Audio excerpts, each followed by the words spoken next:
हाल ही कोई नहीं। अल्लाह अकबर। उन्हें आख्या मैं वेख्या ना चूना खिल रहा है, ना कोई लाइटिंग का इंतजाम है, ना कोई इश्तिहारबाजी है। मैं पूछा इस पिंड में महफिल नहीं है? उन्हें आख्या रखी है ही।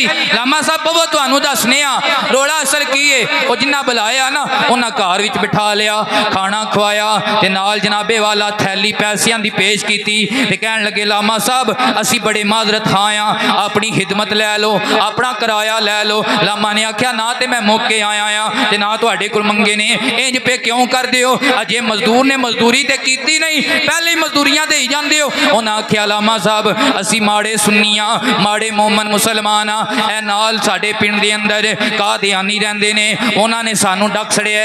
नबी पाक ने मिलाद दी महफिल आ उन्हें डक्का ला छड़िया। उन्हें आख्या जे महफिल कराई तो फिर इत्थे गदर मचेगा, फसाद हो जाएगा, कत्ल गारत होएगी। लामा साहब बड़े सियाने है, आपने फरमाया तुहाडे पिंड विच बदमाश कोई नहीं। तुहाडे पिंड विच जिवें बाशमेन बाशने विच कोई नहीं ना, एवें ही वो भी पिंड आ शरीफां दा। उन्हें आख्या बई साडे पिंड विच बदमाश कोई नहीं, नाल वाले पिंड बड़े ने, नाल वाले पिंड विच बड़े ने बदमाश। उन्हें आख्या केड़ा जी? अहे जी इत्थे एक नूरा डाकू है सुन्नी भी है ते हजूर दा मन्नण वाला भी है, बाकी है डाकू ते सारे कादियानी भी ये तो डरते हैं तो यरकते हैं। उन्हें फरमाया नूरे नूं बुला लियाओ। नूरे नूं बुलाया तो आपने फरमाया नूरिया सारी जिंदगी हजूर दा कलमा पढ़ी है, कदे हजूर दे नाल वफा भी की है या नहीं की? और कदे नबी पाक की इज्जत भी पहरा दिता या नहीं दिता? उन्हें आख्या लामा साहब डाकू हाँ, गुनाहगार हाँ, नमाज कदे नहीं पढ़ी, पर एक गल तुहानू दसा गुनाहगार जरूर आ पर मदीने वालियां दा गद्दार नहीं आ। हजूर दा गद्दार नहीं कदे कीते ते सौदा नहीं जे कीता। भावें जेड़ी भी महफिल च बवां, जेड़ी भी मजलिस च बवां, ना किसी नू अपने कीते ते बोलन दिता है ते ना अपने कीते दा कदे किसी नाल सौदा कीता। टन्ना टन सुन्नी आ, हजूर दे मिलाद मनाण वालियां विचों आ। अल्लाह अकबर।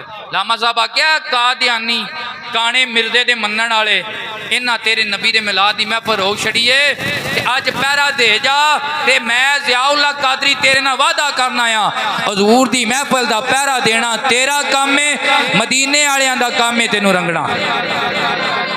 उन्हें आख्या जी ठीक है, जो शाम पई तो मैं आ जावां। उस घोड़े सवार होया, 12 बोर मुंडे ते टंग लई, आ गया ते आके टूटियां वाली थां ते बह गया। कहता लामा साहब हुण गज के मदीने वालियां दा मिलाद पढ़ो, हजूर दी आमद दियां गल्लां करो, जेड़ा आया उन्हों नूरा निबड़ लेगा। महफिल लग गई। लामा साहब ने बयान शुरू किया, रब रौनका ने लाया अज आमिना दे वेड़े, रब रौनका ने लाया अज आमिना दे वेड़े, जन्नत चोराया गावण नबी दे सेरे, जन्नत चोराया गावण नबी दे सेरे, जन्नत चोराया गावण। तकरीर शुरू हो गई। अलामा साहब बयान कर रहे हैं, आओ के तस्कीने जानेजार की बातें करें, हिजर की शब सैयद अबरार की बातें करें, बुलबुलें करती रहें गुल के चमन की गुफ्तगू, हम मोहम्मद के रबो रुखसार की बातें करें। जन्नत चोरा आया गावण नबी दे सेरे, जन्नत चोरा। इश्क़ अहमद के सिवा कुछ मेरे दामा में नहीं, ये वो चीज़ है जो किसी शाह के इमाम में नहीं। वो बशर है बजा कहते हो ये भी तो कहो ना, उनसा इंसा महफिल इंसा में नहीं। जन्नत चोरा आया गावण।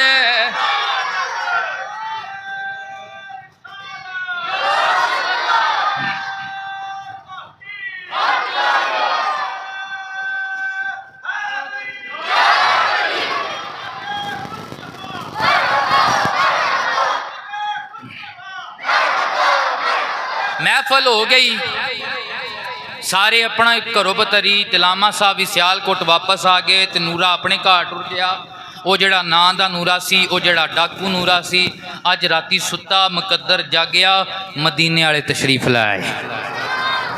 हजूर ने सीने लाया, सीने ला के मेरे आका ने इरशाद फरमाया, नूरिया मेरे मिलाद दी महफल दा पहरा दिता ही, कादियानियां नूं अखां कड्डियां नी, मुनकरां नूं सीना तान के उन्हां नूं जवाब दिता ही, उन्हां अगे खलो गया ऐ नूरिया मिलाद दी महफल दा तू पहरा दिता है, अगे ना दा नूरा है, अज मदीने वाला सीने ला के तेनों कम दा नूरा बना रहा है।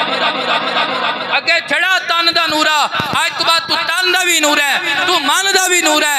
लो जी ज़ाहिर भी बदली हो गया, बातन भी बदली हो गया, मुछां निक्कियां, दाढ़ी सुन्नत के मुताबिक, सिर ते सोहनी पग बन लई, फजर दी टाइम अज़ान होई, नूरा पहली सब जिस कदे पढ़ी कोई नहीं है। उच्ची उच्ची बोलो। अब मिलाद पढ़ने वाला जड़ा हुंदा है हुजूर दी शरीयत टुरदा है। अल्लाह अकबर। नमाजी परहेजी बन गया। और जिदे चेहरे ते नौसत सी ना, ਉਹਦੇ चेहरे ते नूर आ गया। क्यों? जेड़े मिलाद मनाण बेनूरे नहीं जे रहिंदे, मिलाद मनाण वाले बेनूरे नहीं रहिंदे। ते जिन्हां नूं तकलीफ होवे मिलाद दी, ज्यों ज्यों उम्र ढलदी जांदी है त्यों त्यों हनेरा आउंदा जांदा है। ते जिन्हां नूं मिलाद दी बड़ी खुशी होंदी है ना, जो जो वडेरे होंदे जांदे ने, अल्लाह उन्हां दे चेहरे दा चानण सलामत करदा जांदा है, इजाफे हो जांदे ने। वो एक दिहाड़े उन्होंने याद आया, वो यार जेड़े बंदे ने चंगे पासे लाया, मौलवी का भी तो शुक्र अदा करना चाहिए कि नहीं करना चाहिए। साढ़े माशरे की तो कमजोरी है, 40 साल बंदे के कोलों दीन सीख के आखिरी बार धक्के मार के कढ़ छड़ दें। मौलवी तू हुण नहीं, तेरे को तकरीर नहीं चंगी होंदी, नमाज नहीं सही पढ़ी जाती। साढ़े माशरे की कमजोरी है। यह पेंशन जो साड़ियाँ मौलवियां की जी साड़ी वाम देंदी है, पर कई चंगे भी होंदे ने तुहाडे वर्गे, उन्होंने ख्याल आ जाता है भाई जेड़े बंदे ने कोई सानू गल सिखाई आई, चंगे पासे लाया भी, उन्होंने भी मिलना है कि नहीं मिलना। पूरे टिकट कराई, गड्डी ते बैठा ते सीधा सियालकोट। लामा साहब कहते मैं अपने वेड़े बैठे असा, उन्हें आके बुआ खड़काया। जदों मैं बुआ खोलिया ना, वेख्या सिर ते पग, सोहनी दाढ़ी है, नूर दियां लाटां ने, ते मेरे दिल ते रोब जा तारी हो गया। इंज लगदा है मेरे तो भी कोई वड्डा मुफ्ती आ गया। ये हुण कोई डाढा जिहा सवाल ते मसला ही ना पूछ लेवे ते साडा भी ना चंगा बने है। भाई बचलोक च असीं तकरीरां करने आ, लैंदे ते चढ़दे सारे किधरे जाने आ, तकरीरां करने आ, ते इन्हें जिहा मसला पूछ लिया ना आया तो फिर है ते लाई वाली गल है।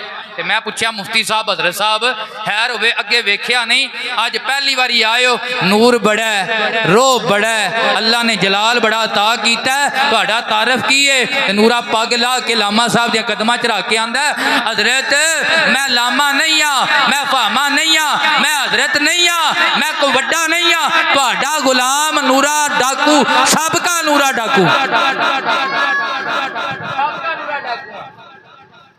वो तेरा हाल अरे वादा नहीं जे कीता है सरकार दे मिलाद ते पहरा तू दे जा, मदीने वाले करम करन दे। ये सारे रंग हजूर ने चढ़ाए नहीं, ये सारे